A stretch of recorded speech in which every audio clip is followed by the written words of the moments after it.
নমস্কার, আমি পল্লবী। বই পোকার আসর ব্লগে আপনাদের জানাই স্বাগত। আজকের নিবেদন, তোমার সাথে বুড়ো হতে চাই।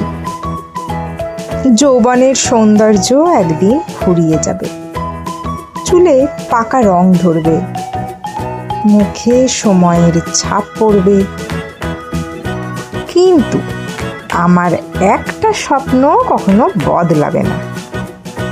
আমি চাই জীবনের প্রতিটা সকাল তোমার পাশে শুরু হোক, আর প্রতিটা সন্ধ্যা তোমার হাতটা ধরে শেষ হোক।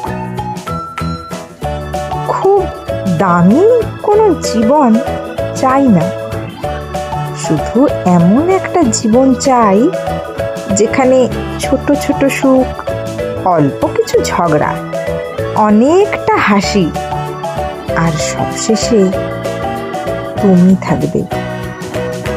কারণ আমার কাছে ভালোবাসা মানে শুধু আজ নয়, একদিন যখন আমরা দুজনেই বুড়ো হয়ে যাব, তখনও যেন তোমার হাতটা আমার হাতেই থাকে।